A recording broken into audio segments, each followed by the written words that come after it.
again, and welcome to another episode of No Prize Podcast. I am your host, the Professor Bud Young, and with me, as always, from across the pond, is Johnny, the Machine Hughes. How are you, Johnny? I am very well. How are you? I'm fantastic. I'm feeling much better. Back in the saddle here, and we got a nice full slate of books to talk about this week. What do you want to start with? I think we should start with House of X2 because that's the oldest of the books we're going to look at. Sure. So we'll spend some time talking about the X books. Do you want to take it off the top here for House of X? Yeah, sure. So House of X, as you know by now, is written by Jonathan Hickman, art by Pepe Larraz, colors by Marte Gracia, letters by VC's Clayton Cowles. That's the tagline. I have to say that this book, cover to cover, was unputdownable. I absolutely love the whole idea of it. I started the book, I was kind of like, where's this going? What's going on? Yeah. And then about like a third of the way in, I was like, wow. And it just, one simple change to one character had such a huge impact. It was a stroke of genius, I thought. And then through that change, they get to try and set up all the X continuity together so that it kind of makes a modicum of sense. Yeah. Which I thought was inspired.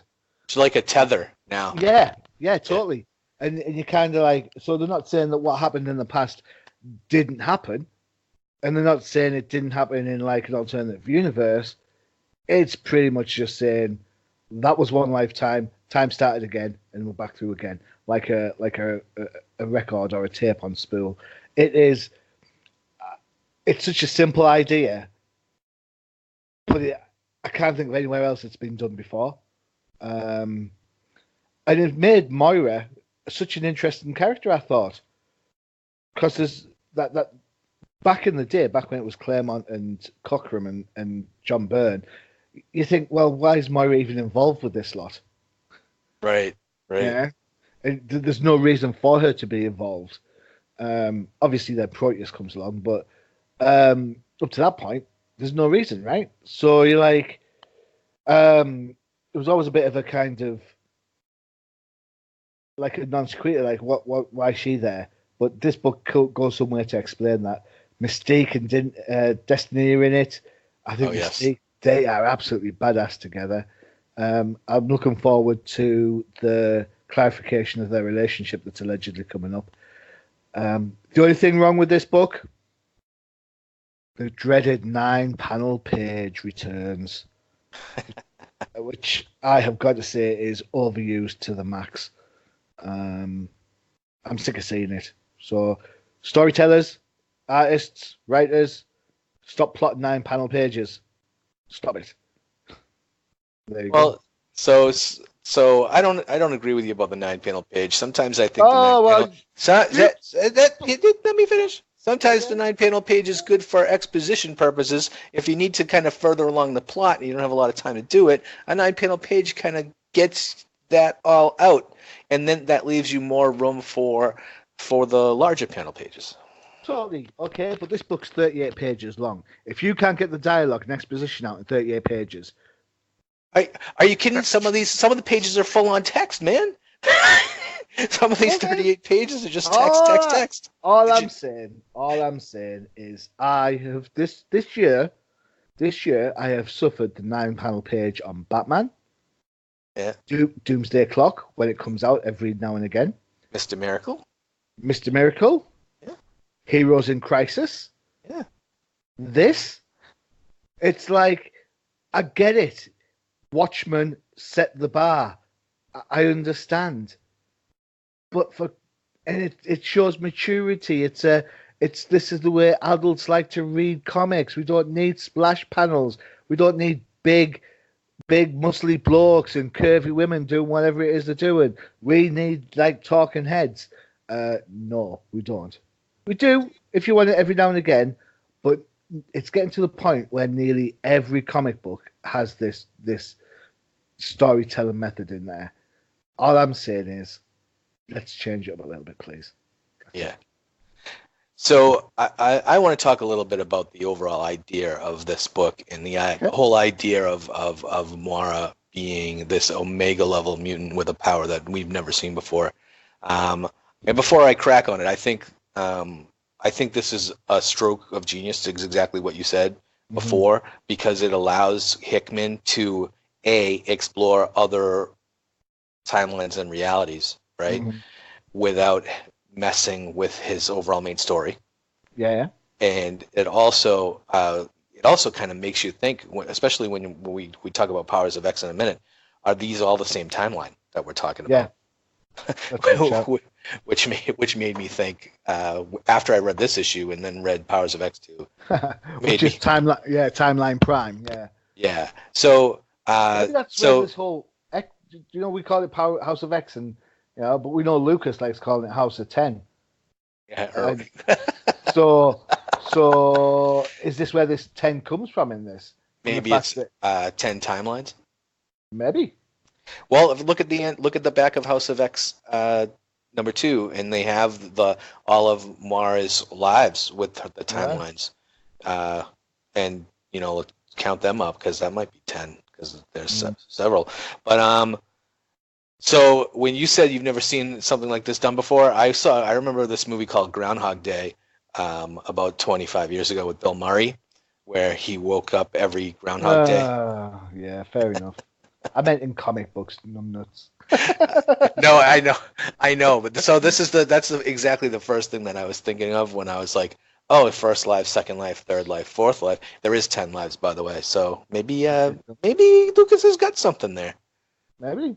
So anyhow, I think that this was done brilliantly to show Moira's progress throughout the different lives that she's had, where the first life was just the normal life, she didn't know she was a mutant, and then the second life where she realized that she was, and then before she could meet Professor X, crashed and died, and then the third life where she ended up meeting Xavier, and then realizing mutants needed to be eradicated, and that's where you see Mystique and Destiny show up and kill her. But the thing that struck me as the most on this particular issue was the scene between Destiny and Moira, where Destiny is talking to her about, like, look, I know all about all of your lives, and I see them, which that's a level up for Destiny, like big time, right? Definitely. And from reading that, I was just like, wow, because now all of a sudden Moira, this Omega level mutant we didn't know about, has another. But now Destiny seems like she might be an Omega level on the other end, as far as being able to see absolutely everything in all possible timelines, right? And realize that telling her, I only see that you have 10 lives, maybe 11, right? Yeah. And I'm just like, oh, okay. So now it's now you're limiting Moira from having an unlimited amount of chances to fix everything, right? Yeah. Because it has to be like a level, I suppose. Yeah. Yeah. So, and that also tells to me, especially, and to me, this is a big kind of foreshadowing thing. So when she says, "I see 10 lives, Moira, maybe 11 if you make the right choice at the end." So now this main storyline that we're reading now is Moira's 10th life, right? That's what I think. Yeah. This is her last chance. This is her last chance, and maybe at the end she makes her choice, and then after House of and Powers of X, this will be the 11th, right? Yeah. So that'll be the hard reboot. Yeah. Is that kind of fair? It's kind of how I say it, but of course, how often do we say these things and the complete opposite comes out? But there's no one. Not to say that Destiny's telling the truth. She could have loads of lives, but Destiny's only telling her she's got this to try and keep her some level of control over her. Right. Yeah, because I mean, just because Darth Vader tells you he's dead doesn't mean it's true. So I guess that's true. Um, So but tell me what you would. How do you feel about having this revelation of Apocalypse being more of like a leader of the X-Men in one of her lives? totally okay with it. I think Murray looks super hot next to Apocalypse. Well, So she's like Lady Apocalypse. yeah, Lady A.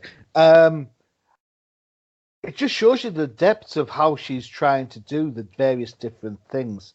Um, and it's not as if it's not the first time the X Men have been kind of um, mentored by a bad guy. They had Magneto for a while. They've been through Age of Apocalypse already. How the House of M stuff. So it's not like it's a new thing. Um, I just thought the book was so well done. I'm going to go out on a limb and tell you right now that this so far has been my favorite book of the entire year. House of X 2 is the best book this year for me. Really? Yeah, just This because of it, just because of its scope, just because of how well it's written. It looks great. The colors by Marty Gressier are fantastic. The only thing that kind of annoys me about the House and Powers is the font for the text. right? I find it a little bit off-putting when you've got. It seems like you've got like a really big bubble and like itty bitty letters, and I'm like, whoa, you know. So it's kind of. I know it's like a style that people are trying that Clinton Cowles is going for. I'm getting used to it, but it's not my preferred choice. But Right. from a sense of length and depth of a story, this book, just this single issue by itself, best issue by far. So this issue too is more a revelation of a roadmap, right? Yeah, yeah. It's a roadmap of what's to come, and Hickman's setting up of his X universe, right? Hmm. So to me that was amazing. And if anybody likes to destroy their books, just pull out the last couple of pages where they have the Mara timeline of all 10 lives, and if you could just like read each little bump in the road there Hmm. of because this and this is what makes me realize that this whole story is going to be about Mara and her different choices that she's made that has caused the fall of the mutants all along the way, Hmm. right? So to me, it's the whole story is going to be about what wrong choice does she make this time, you know? And we'll see, and I'm super interested in seeing what happens because they've pretty much gone through everybody like uh, Xavier and Magneto joined forces, and then they split up, and then they die, and then Mara joins Apocalypse, and blah, blah, blah, blah, and then she dies, and Yeah, then so they've got everything going on there, and I just think it's pretty, it's pretty ambitious, I think, to I kind of agree. change. Um, Everything really that's come before. I haven't seen anybody try this hard to kind of set right the X universe since Claremont, because Claremont Yeah, got in his own way a lot, because of what 17 years of continuity. Your shit would be messed up too, but this to me really kind of gives organization and guidance to what's to the X universe, really. And yeah. the other thing that's amazing me about even the previous few issues is that this is very, very much a Professor X and Magneto centered story, and all of Mhm. the other X characters are either invisible, not here, very, very limited screen time or panel time, between yeah, you're gonna have Cyclops a little bit. Jean Grey hasn't appeared since the first issue. Wolverine's kind of sporadically in here, but more of a uh, kind of a Mhm. talking head, really. There's no action other No, than no. uh, it's just a almost like a guidebook. and Yeah. and hey, set it up. But you're absolutely right. This was my favorite book to read all year so far. I've read it. It's really telling when I read it and then go back and read it again, Yeah. because I'm like, oh wait, what did I miss? I missed something in here. Yeah. There's And bound to be something. But right, so this is a huge flame on, yes, obviously. There is one other problem that this book has. in that it impacts Powers because you expect Powers to be as good as this. And I don't think Correct. Powers is quite as good as House. I agree with you. So now, as House of X is kind of really setting up the backstory for Hickman's universe, Powers of X is actually kind of giving you more of the timeline of what's going on now and in the future. So X year Yeah, 1, year 10, year 100, year 1000. yeah, it's like loads of different times, isn't it? It's the past, the Yes. present, the future just around the corner, and the future way down the line. Yeah. So it's kind of it's jumpy in places. Right. Um, it doesn't have the it doesn't have a protagonist you can get behind. So House 2, for example, you 3 pages in, you totally feeling Moira. You understand her motivation. You understand why she's doing things. Right. And even when she makes choices like hanging out with Magneto or hanging out with Apocalypse, you understand why she's making those choices. In Powers 2, there's not a single character that fills that role. So it feels as like people are just going through their usual motions a little bit. And I've got to say that I'm not a huge Master Mother mold fan. As much as I love Sentinels, and I absolutely love the Sentinels from way back when Neil Adams drew them, I I've never liked Master Mold. It gets too complicated. You've got Sentinels, you've got Master Mold, you've got Nimrod. Right. Right. Well, yeah, and Nimrod features in the future timeline, in the far future timeline as Exactly. well. So you Yeah. kind of like it's not that it's complicated. I get it, but it doesn't. They're not my favorites. It's not kind of the thing. So we'll do Powers, of course, is written by Jonathan Hickman, art by R.B. Silver, with inks by Silver and Adriano Di Benedito, and the colours again by Marty Gracia and Clayton Cowles. Wait, check me out. I am on Statline today. You get to do all of them today. Oh, am I doing them all? Yes. Practice. Practice. So Powers 2, I think, follows the same kind of trend. It's a slower issue, very much like House 2 was.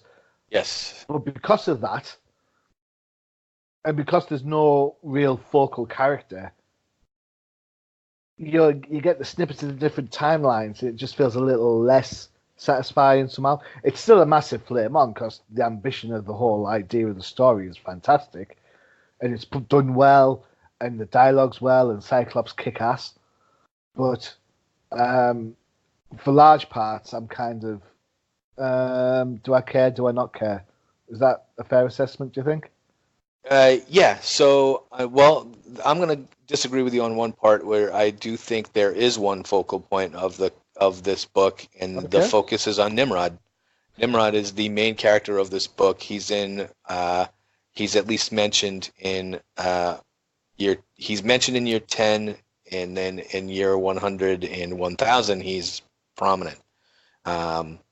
So to me, I think that's important, right? Because Nimrod and the Sentinels really kind of that's the end game, right? That's the X-Men's end game. By year 1000, pretty much what they've shown is that Nimrod is or Nimrod's world mind is really the future, and the X-Men are either non-existent or on the run. So to me, this is gonna feature in probably the latter part of the story, but what they have the Phalanx shows up at the end, and I don't know if you noticed that. And then, did you read all the text? I did. I had to work out Okay. who the Oh, the Phalanx was. I was like, I recognized the name from. yes. It kind of. I dropped out of comics around that time, so Yeah. I had no real sort of understanding of who it was. So I had to read the bump this time to work out what's going on. Yeah, well, and it's useful even if you are an X-Men fan and know who the Phalanx is, and even they go through the Magus and the Technarchs and the Warlock characters and and all that too. So it's basically Hickman's idea of intelligent artificial intelligence and the growth of artificial intelligence, and how if you have one mind, or say let's like one processing power, I guess you would call it in artificial intelligence, one machine, one mind. Hive mind is 10, and then intelligence is 110,000, and then he even leaves you with the examples like the Kree Supreme Intelligence has the processing power of 10,000 minds, and then you go into the Technarch, which would be Magus or Warlock, right? 10,000 minds, and then a world mind, and the world mind features heavily in this story, right? Where the world mind of the civilization that they're living on in year 1000 is actually a world mind, which they give the Nimrod character is now that world, and then the Phalanx, which is 1,000,000, which they introduce at the end of this story, which is probably the antagonist for the entire thing, I guess. So, well, it sounds like one of the problems with Powers is there's too many antagonists because you're jumping across the 4 different time zones. Each zone's got a bad guy, and fair enough. The spark of the bad guy in the past could end up being Nimrod in the future, but because you're taking it at different strides, you're like, oh my god! Because the Nimrod in the future, he is batshit crazy. Oh yeah, he's like a few processors short of a computer, if you know what I'm saying. but up to that point, he's like, whoa, it's just weighty, and Powers needs the moment where things start to coalesce, I guess, for it to like really hit the stride that a House has. And maybe this coming week's it, because this week should be a House week, but it's not. It's another Powers week. So so this week we're getting Powers 3, and then the following week we're getting House 3. Oh, that's interesting. No, I didn't know they were flipping. So they flipped the schedule this like week. So maybe that could be to sort of like give us an immediate continuation of where we are in Powers, which would help the story coalesce a bit better, rather than having to sort of like jump from where we are now in Powers to go back to House, or vice versa. So I don't know, but I mean we're kind of nitpicking a little bit, because through the scope of the story, the depth of the story, the ambition, it's a huge flame on. It's probably the most ambitious storyline that Marvel put together for a number of years. Right, I agree with you. And the fun thing is, because it's X only, it doesn't feel like an event book where it crosses over across the range. Right. You know what I'm saying? It's not like Fear Itself, where you've got Fear Itself and then you've got umpteen different tie-ins to it. This is very insular. Right. Yeah. Well, not like War of the Realms from months ago. So it feels that because it's so insular, it means you can, if you don't like X stuff, you can keep buying your Avengers and your Amazing Spider-Man and whatnot, and it doesn't impact you. Right. If you like buying X stuff, you don't have to buy Avengers or Spider-Man if that's not your cup of tea, because it's so structured in its place. I think that's how these type of things should always play out.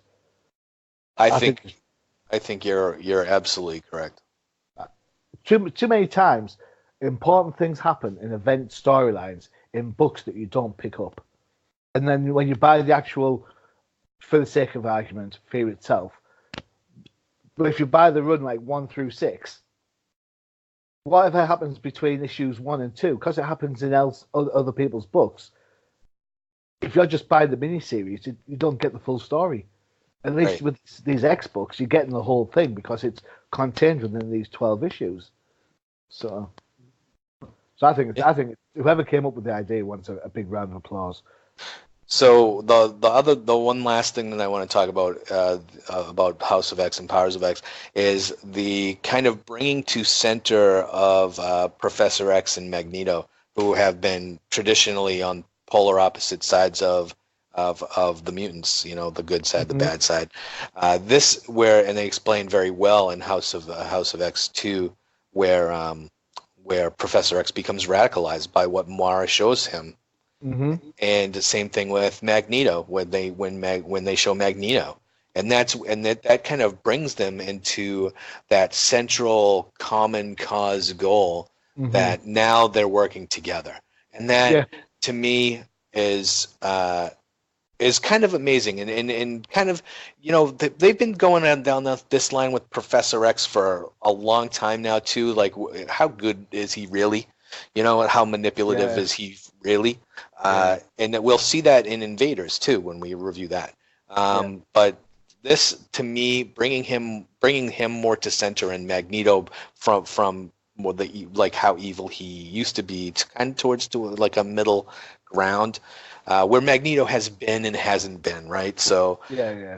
this to me it works naturally. It's and I just think that it's the best way to do it, right? Because you can't have, now you have pretty much all mutants are allied, right?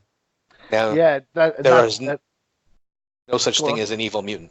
Exactly. You saw that in House One when Mystique and Mystique and Sabretooth, Sabretooth were yeah, doing their thing.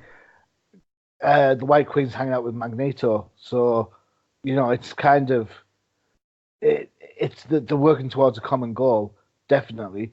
Does every mutant agree with Charles or Magneto? No, probably not. You're going to get the core characters like Scott and Jean who are always going to agree with Xavier. You're going to have core characters like Mystique and Emma Frost who might always agree with Magneto.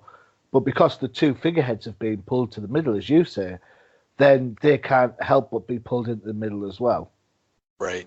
And it was even telling when in House One, Sabretooth calls Scott Slim, which is Wolverine's old nickname for him.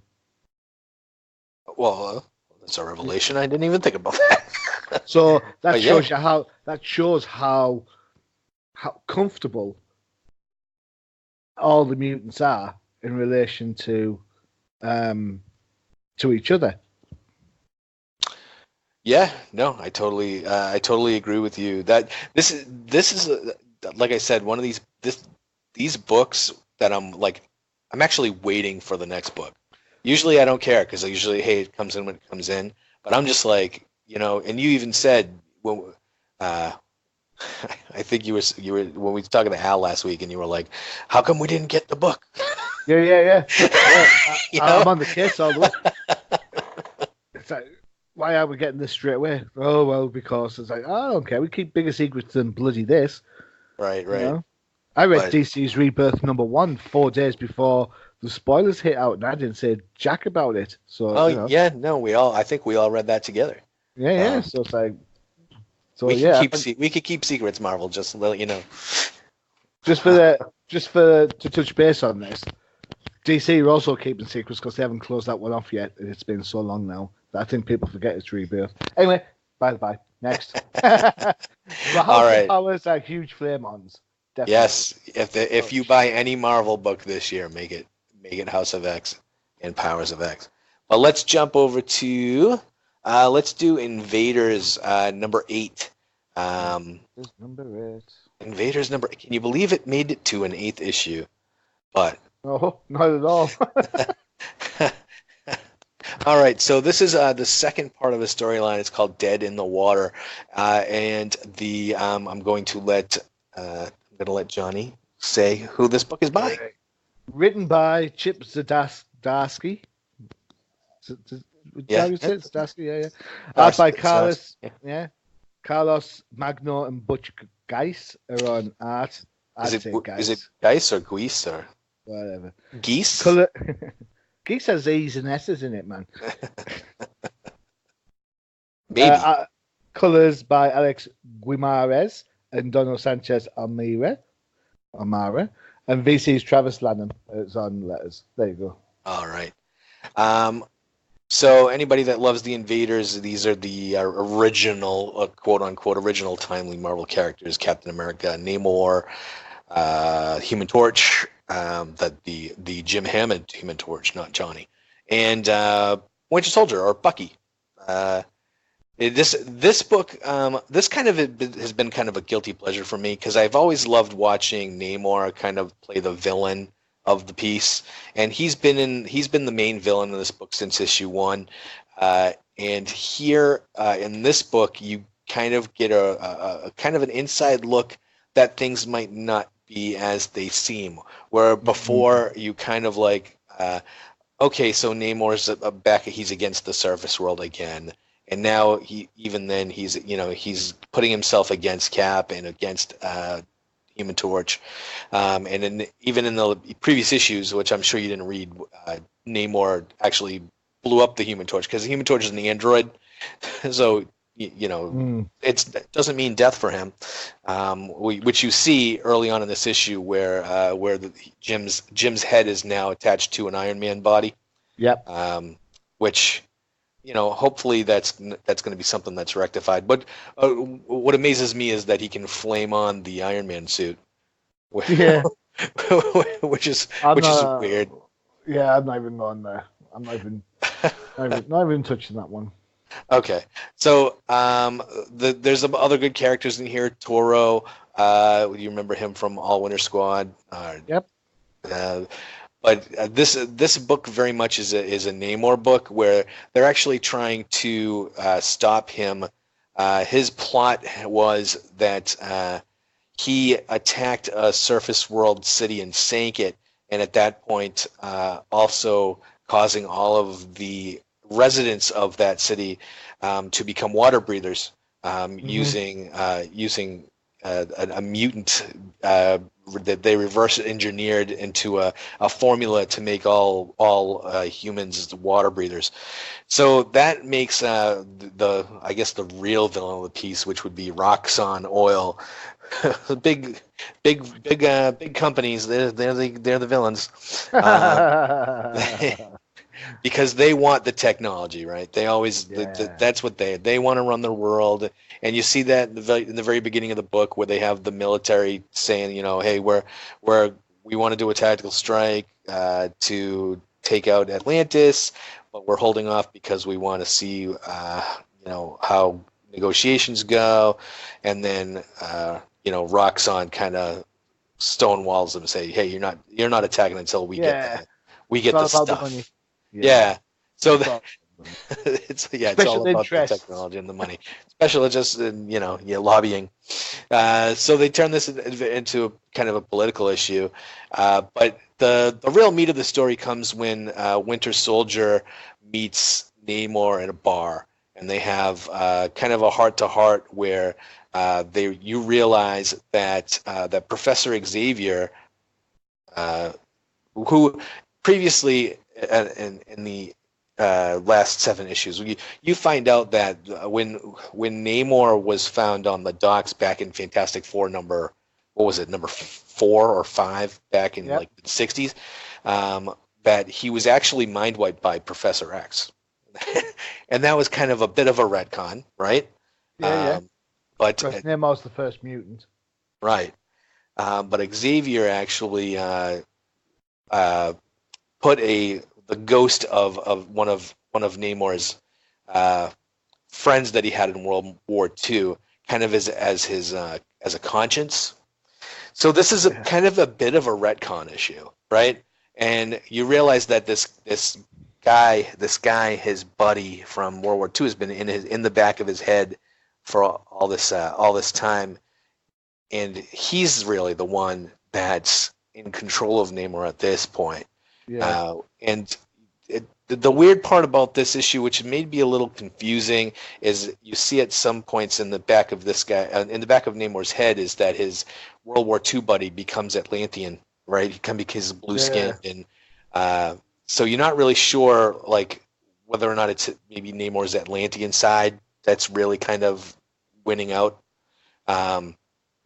But you do kind of find out towards the end of this book that really Namor is kind of got his work cut out from him, because he is under possession of the Serpent Crown, which I think is a great plot device from back in the 70s.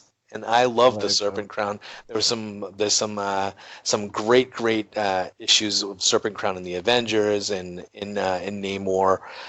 This is not the first time Namor's fallen under the Serpent Crown's power.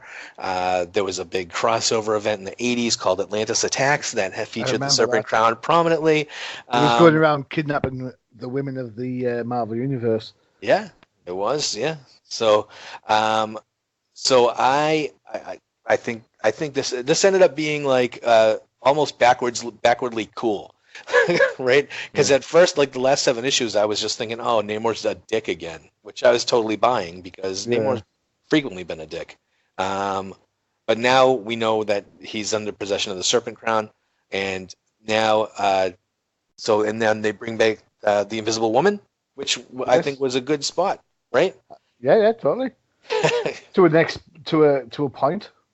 Yeah, and then you find out that Winter Soldier finds out about Namor's plan. Namor tells Winter Soldier, so now they realize that it's worse than they thought, and tune in next issue to find out how worse than we thought it actually is. Well, Well, I actually like this issue. I'm a big fan of Butch Guice's work. Um, did you see his stuff on his independent book, Amber Black? Sorry, no, I did Amber not. Blake. Amber But Blake. I would say Black. I even write Black when I type it out. Yeah, but it's very, very similar to this. Really, really good, strong pencils. yes, yeah. When he did Captain America for a while too, and Yeah. he's he did Superman for a while too, right? He did all sorts. He's He was a layman in the industry for a long time. some people might see him as Jackson Geis or Geese Right. Juice. So just remember that it's the same bloke. One with his first name, one with his nickname, but it's the same guy. So it's So definitely worth checking him out. It's funny because very much like Mike Deodato Jr. can trace like where he started going like house style to get a gig, mhm, and then you can see how his art has evolved across the years to right. something that now that he's doing his own style, it feels very much. His art gives this book a mature look that I'm not sure it really deserves. Oh, okay. If it's because it's not the standard like Marvel art style. The book feels more mature somehow visually, but when in places it feels mature when you've got like the power play going on between Roxanne and the Senator.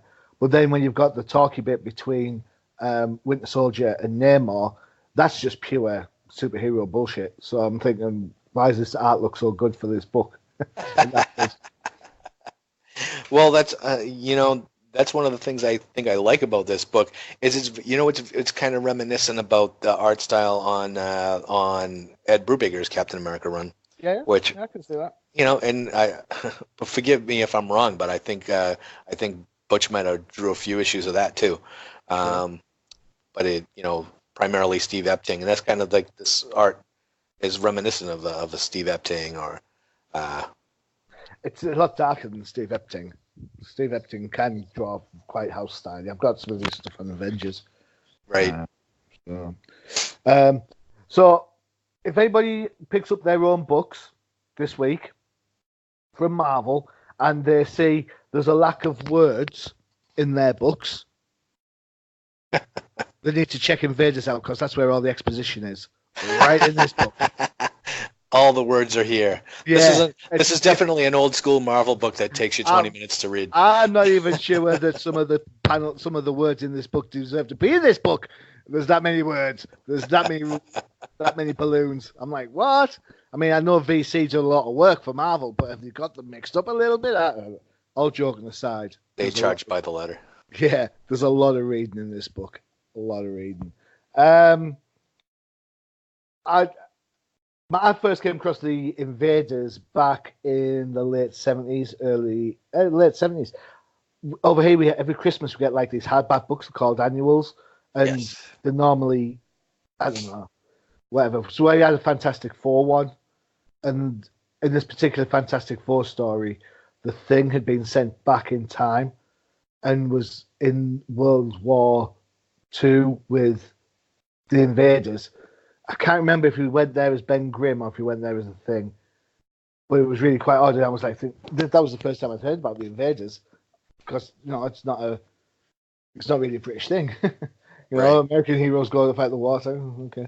And I've always been kind of intrigued by it. I'm not sure because the war that they actually fight on this is a facsimile war created by Roxxon and governments, that Invaders is the right title for it. I get it because it's to use the characters and stuff, but it doesn't feel like they're actually fighting for something like the original group did.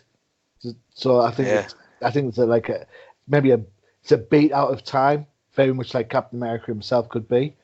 Which leads me to the next issue. Which Captain America is this? Is this the Captain America before he was in Avengers recently? Or is this the Captain America where he's left his old uniform and is now Steve Rogers? And the same could be said for Sue Richards. Is this the Sue Richards that is back with her husband as they came back? Or is this Sue Richards that's now doing her own thing in her own miniseries? The C word. The C word is my problem with this book. Before anyone goes nuts and says I'm swearing, I am. Continuity. You didn't know how I was going to say that, but that's the word I'm saying. Continuity. Dirty word today in Marvel Comics. It is like, where is this book? Well, they also have Black Panther in here too, who was out in space. So. And it's like, I get it. It's like sometimes, and this isn't just a Marvel thing, so I'm not having to go at Marvel for this. It feels sometimes like comic book creators have a good idea for a story, and then no matter by hook or by crook, they're going to tell that story no matter what, regardless of what that does to the other books. So, if anything at all, and that's the problem. There's no ramification. I kind of think to myself, if this was in continuity with Captain America book, there's no way Captain America's doing or allowed to do some of the stuff he does now, or vice versa. Well, so I would say and probably Marvel would say too, the argument against continuity in books these days is because when you go to the bookstore and pick up a trade paperback, no one gives a shit whether or not Captain America is running from the law or Black Panther is out in space. That's unless you buy the relevant trade paperback itself. Correct. Correct. All right, fair enough. It doesn't have to tie in the comic, but it's like, okay, I could go to the store today, buy a Captain America trade, and buy this in trade. The two don't match. So right. It's kind of like, okay, here's a metaphor for you. I was watching some of the X-Men cartoon, the X-Men animated series. Yes. Right. So I've got a couple of DVDs. And when you watch them, and they're not the main titles, not like the Dark Phoenix saga, or they're just like a collection of episodes. There's one episode where everything's going along great, everything's fine. Next minute, without any reason, Xavier's walking around with Magneto stuck in the Savage Land. No explanation of why they got there. And obviously they've missed some episodes and then just put these certain episodes that they wanted to on the DVD collection. It's not the full series. You know what I'm saying? Right. Yeah. So you're kind of like, that's what happens when you pick up trade paperbacks and they don't have any sort of link. And I know you mentioned Groundhog Day. Invaders using mutants, using a mutant gene to turn people into water breathers before they die. I'm sure I've seen that in an X-Men movie. Sure, I've seen that. All right. So, touche, my friend, touche. So this book for me is a Mr. Fantastic. I'm kind of interested. I'm kind of not. Giving an Invisible Woman would be a little bit of an insult because I do like Butch Guice. So I'm going with that.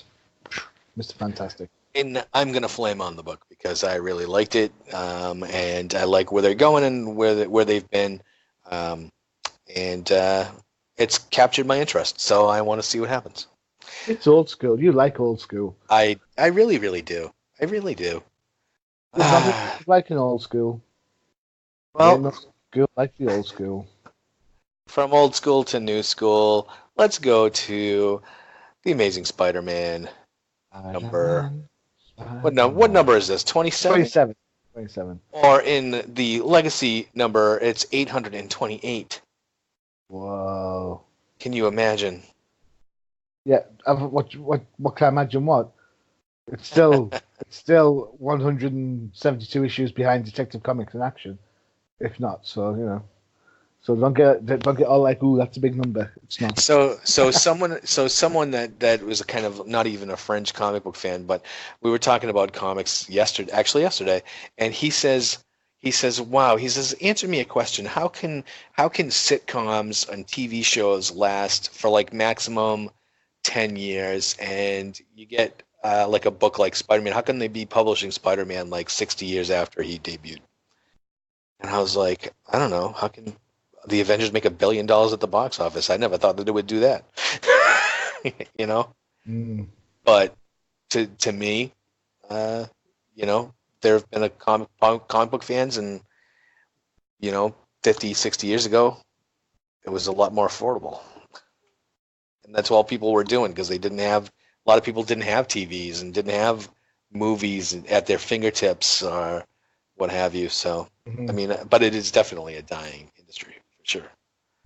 But anyhow, let's review Amazing Spider-Man number 27.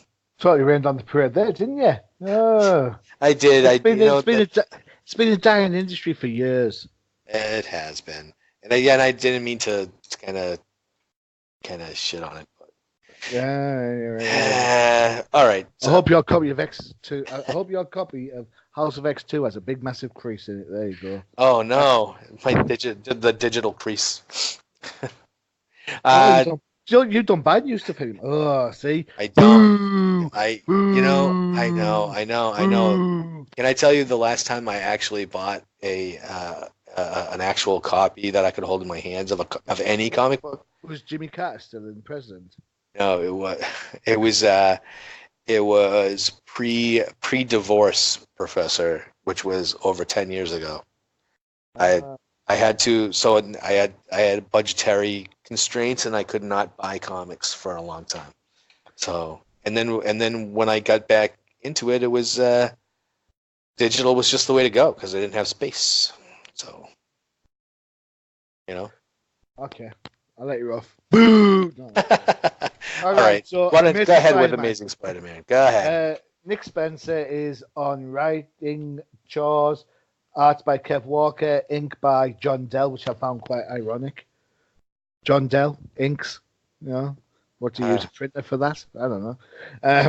Colors, Laura Martin, and letters by VC's Joe Caramagna. He's a busy guy. That VC's massive. It's huge. So I picked this on a glance.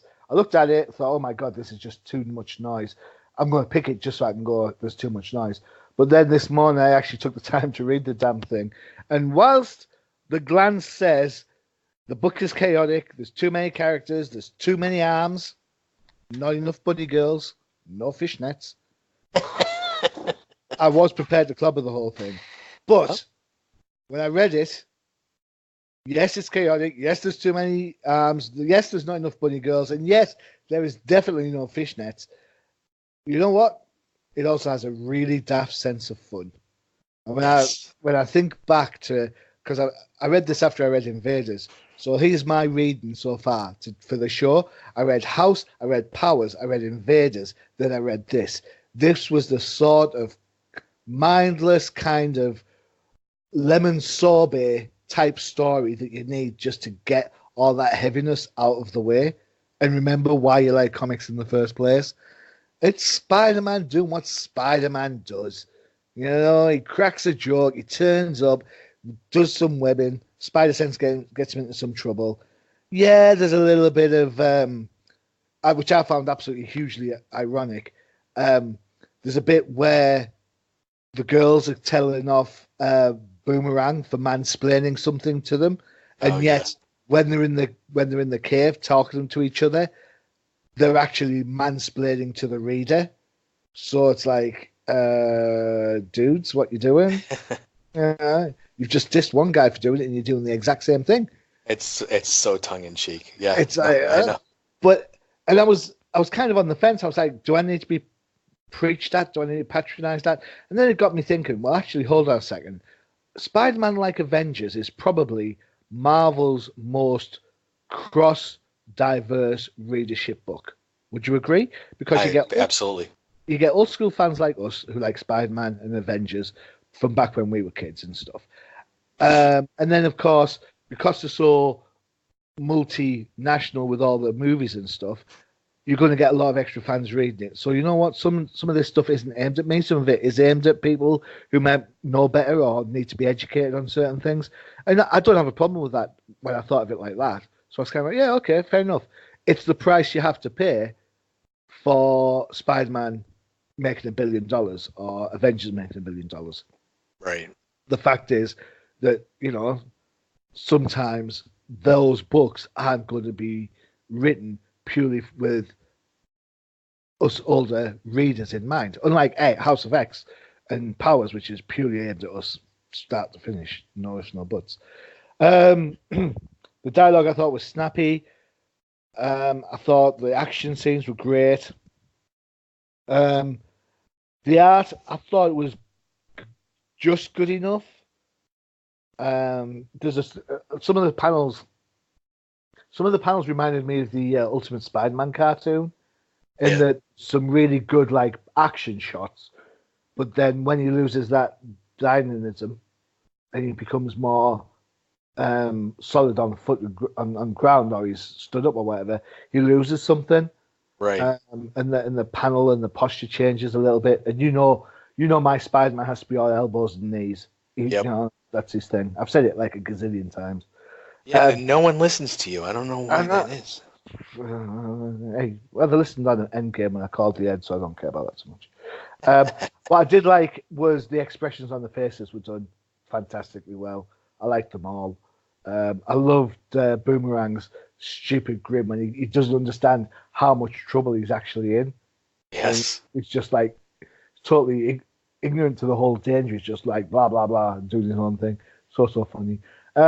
So all in all, I was prepared to clobber this. I'm afraid it's a big fat flame on. Oh, awesome! There you go. 3 flame on out of 4. This is amazing. We'll kill that streak. You bet.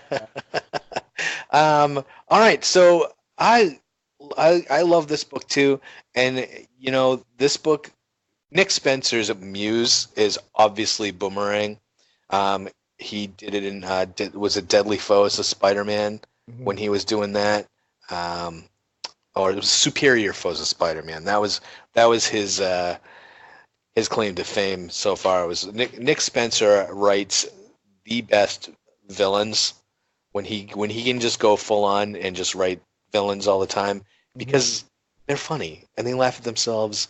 And Boomerang especially is that like very unaware of his own place and everything, and to me it's just amazing. And nothing says amazing more than when he realizes all the women villains don't like him, and he's like, hey, what did I ever do to you? And then they had 3 exact panels of, hey, nice costume. And I just thought that was totally hilarious because it really is just he's clueless, and that's what makes him funny. And then of course his joy when Spider-Man pops up and all the villains are like, Spider-Man, and he's like, Spider-Man. Like, yay, we're having a team up. I just thought that actually made me actually laugh out loud.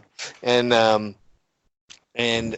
the with how they beat Spider-Man so quickly and just kind of funnily. So this book, it really is just brainless fun, from beginning to end. I liked Aunt May when she was telling Spider-Man. I take it nobody knows. She doesn't know now. It's got wiped. Right. Right. Okay. Right. So I liked it when Spider-Man, you've got to go and help him. My nephew is rather fond of him. Oh yeah, I yeah, was like, he isn't really at all. You've totally got the wrong end of the stick, but still. yeah. That was It good just stuff. it just screamed old school. Um, I still wish they'd do more with Mary Jane. Yeah, But so that's the thing is they kind of really get away from other plot lines, right? I mean, the what's the villain's name? The Kindred or something? yeah, That new guy yeah, that's yeah, been the running around Kindred. since issue one. He doesn't appear anywhere in this issue, and he's kind of been lurking around.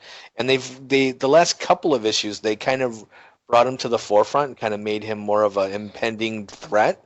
And then Mm, he's gone this issue. That's the one would be one of the gripes that I would have, and of course, no Mary Jane, who I guess they've mm. been kind of playing up the last few months too, that she's going to have a bigger role in this book going forward. But this really is kind of a mindless fight issue with the Yeah, sinister syndicate, which Boomerang was mad that they stole the name.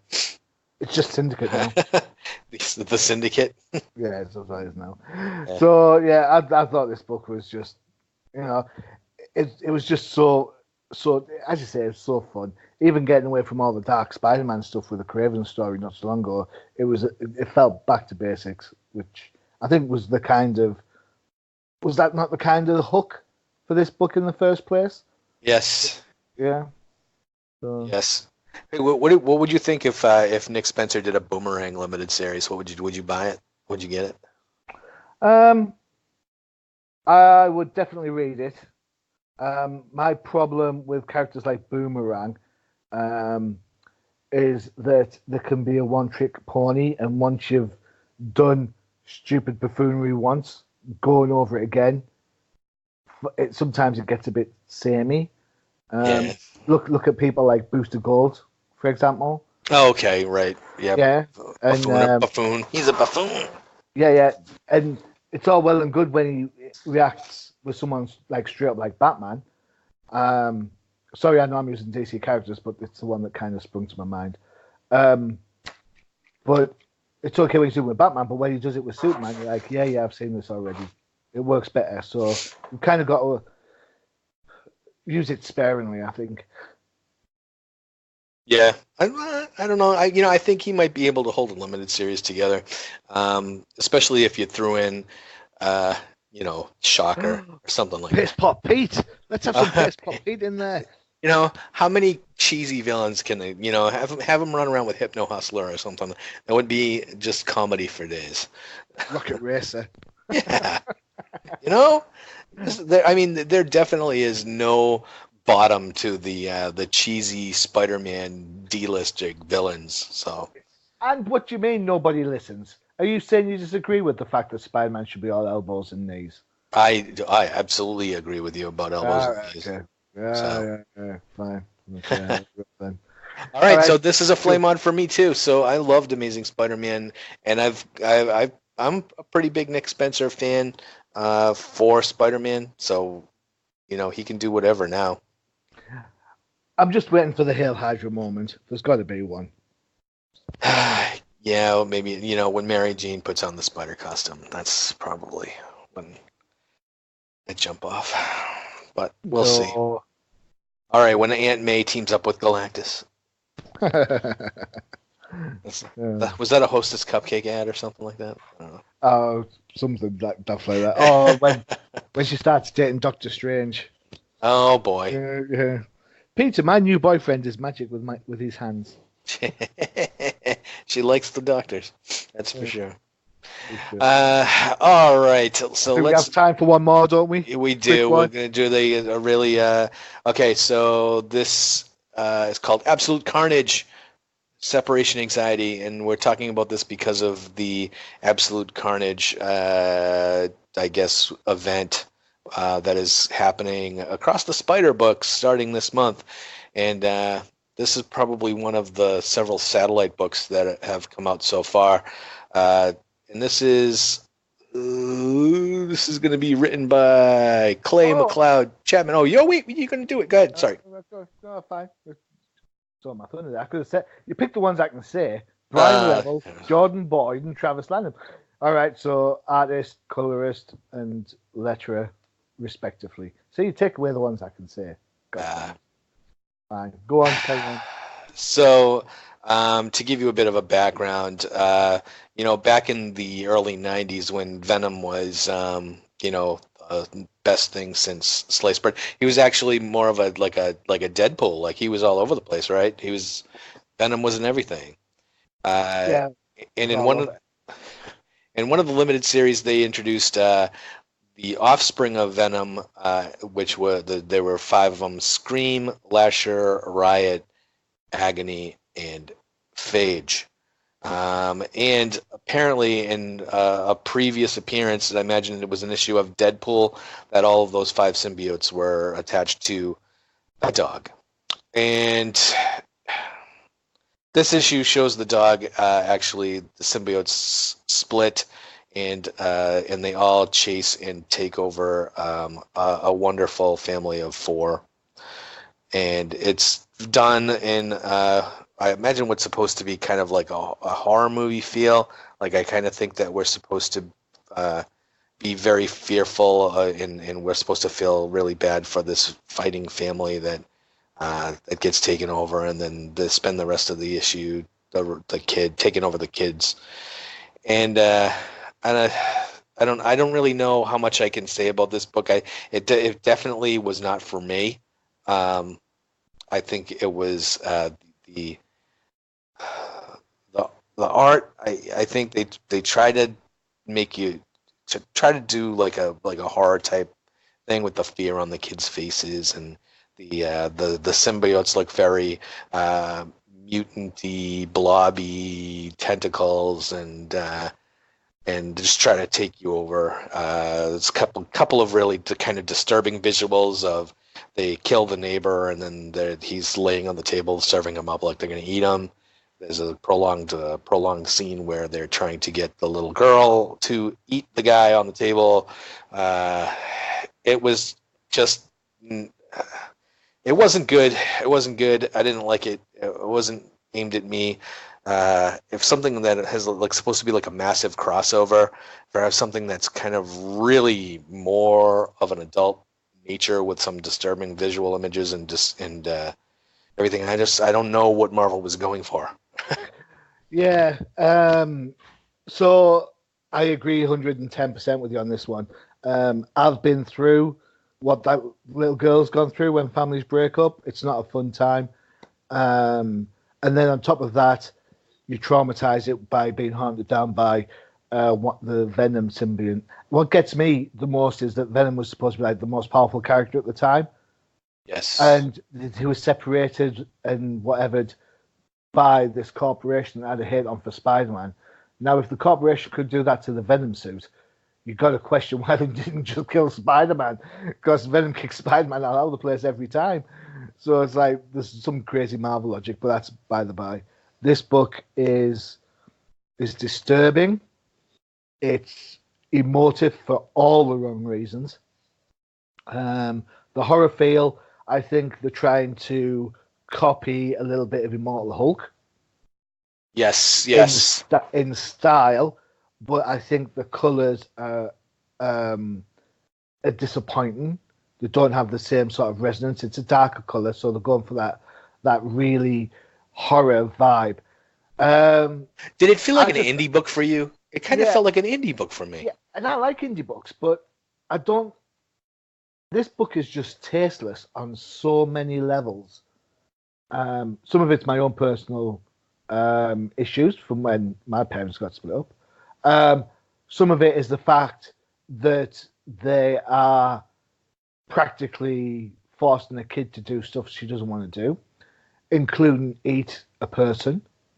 I just think whoever signed off on this as an idea must have been smoking something particularly strong, because I have, as good as House of X is, and I've said early on that was the best book of the year across the board, not just the best book Marvel book, across the board, it's the best book I've read this year from the big two.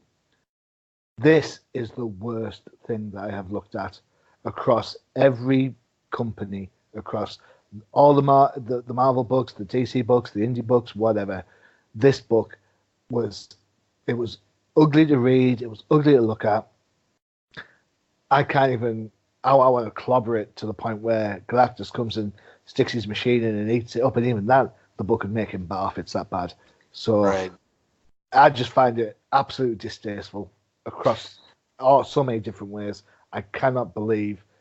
I get the Carnage is a big thing and everyone wants to do it, and if it's going to have an impact on Spider-Man, yeah, fine. But don't try and do something like this with it.